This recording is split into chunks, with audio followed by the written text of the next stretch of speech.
The gentlelady yields back. The gentleman from Ohio.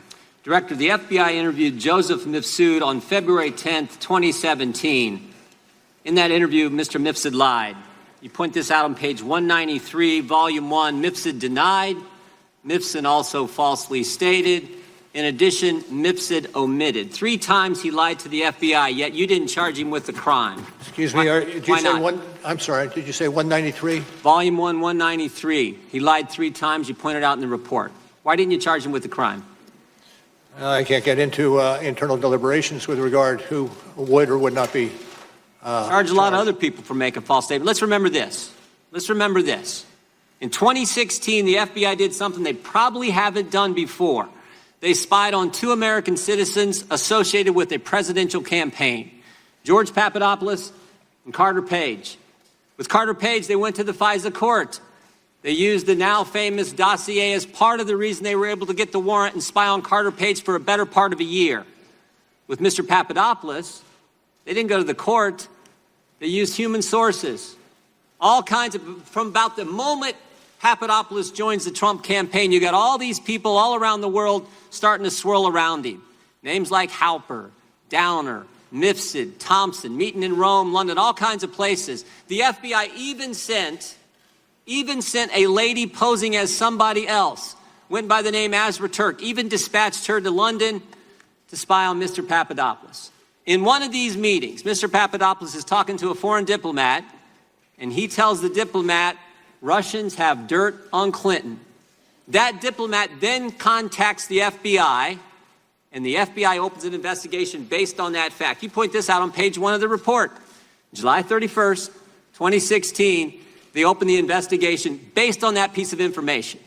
Diplomat tells Papadopoulos, Papadopoulos tells the diplomat, Russians have dirt on Clinton. Diplomat tells the FBI. What I'm wondering is, who told Papadopoulos? How'd he find out? I can't get into the evidentiary Yes, you can, because you wrote about it. You gave us the answer.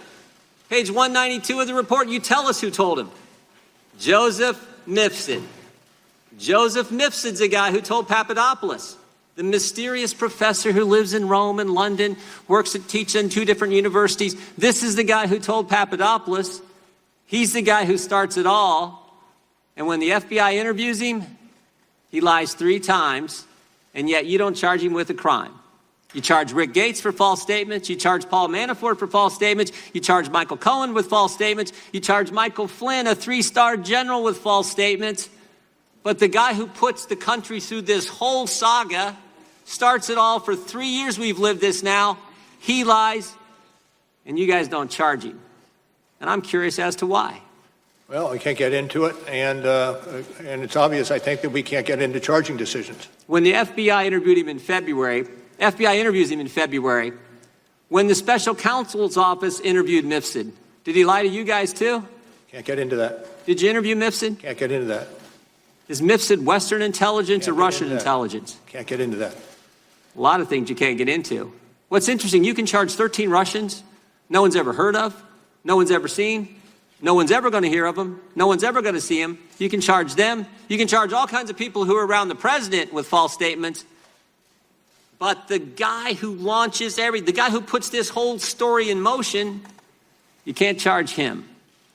I think that's amazing. I'm not certain I agree with your characterizations. Well, I'm reading from your report. Mifsud told Papadopoulos. Papadopoulos tells the diplomat tells the FBI opens the investigation July 31st, 2016, and here we are 3 years later, July of 2019, the country's been put through this, and the central figure who launches it all lies to us, and you guys don't hunt him down and interview him again, and you don't charge him with a crime. Now here's the good news. The president was falsely accused of conspiracy. The FBI does a 10-month investigation, and James Comey, when we deposed him a year ago, told us at that point they had nothing. You do a 22-month investigation. At the end of that 22 months, you find no conspiracy. And what's the Democrats want to do? They want to keep investigating. They want to keep going. Maybe a better course of action is to figure out how the false accusation started. Maybe it's to go back and actually figure out why Joseph Mifsud was lying to the FBI. And here's the good news. That's exactly what Bill Barr is doing.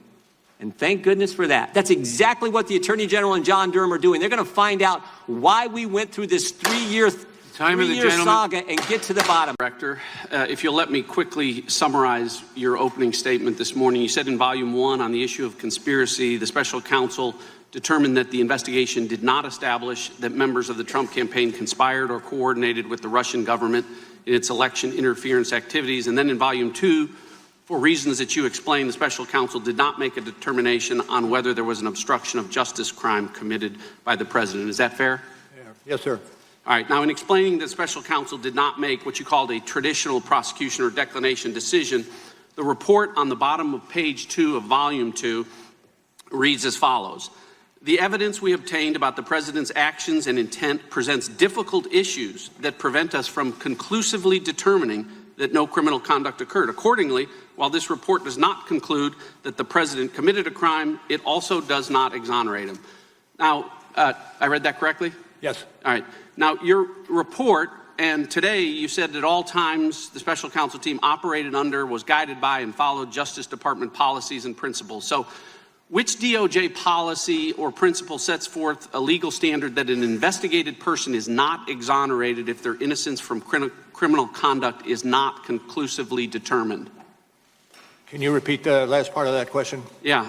Which DOJ policy or principle set forth a legal standard that an investigated person is not exonerated if their innocence from criminal conduct is not conclusively determined? Where does that language come from, Director? Where is the DOJ policy that says that? Let me make it easier. Sorry, go ahead. Can you give me an example other than Donald Trump where the Justice Department determined that an investigated person was not exonerated because their innocence was not conclusively determined? I cannot, but this is a unique situation. Okay, well, you can't. Time is short. I've got 5 minutes. Let's just leave it at you can't find it because I'll tell you why. It doesn't exist.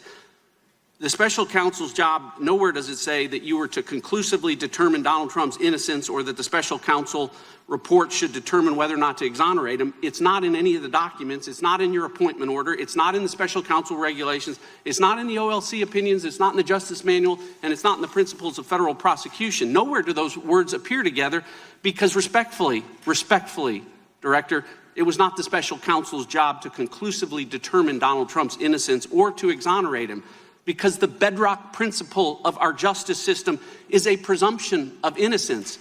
It exists for everyone. Everyone is entitled to it, including sitting presidents. And because there is a presumption of innocence, prosecutors never, ever need to conclusively determine it. Now, Director, the special counsel applied this inverted burden of proof that I can't find and you said doesn't exist anywhere in the department policies, and you used it to write a report. And the very first line of your report, says, and as you read this morning, it authorizes the special counsel to provide the Attorney General with a confidential report explaining the prosecution or declination decisions reached by the special counsel. That's the very first word of your report, right? That's correct. Here's the problem, Director. The special counsel didn't do that. On Volume 1, you did. On Volume 2, with respect to potential obstruction of justice, the special counsel made neither a prosecution decision or a declination decision. You made no decision. You told us this morning and in your report that you made no determination. So respectfully, Director, you didn't follow the special counsel regulations. It clearly says, write a confidential report about decisions reached. Nowhere in here does it say, write a report about decisions that weren't reached. You wrote 180 pages about decisions that weren't reached, about potential crimes that weren't charged or decided. And respectfully, by doing that, you managed to violate every principle and the most sacred of traditions about prosecutors not offering extra prosecutorial analysis about potential crimes that aren't charged. So Americans need to know this as they listen to the Democrats and socialists on the other side of the aisle, as they do dramatic readings from this report, that Volume 2 of this report was not authorized under the law to be written. It was written to a legal standard that does not exist at the Justice Department. And it was written in violation of every DOJ principle about extra prosecutorial commentary. I agree with the chairman this morning when he said Donald Trump is not above the law. He's not. But he damn sure shouldn't be below the law, which is where volume 2 of this report puts him.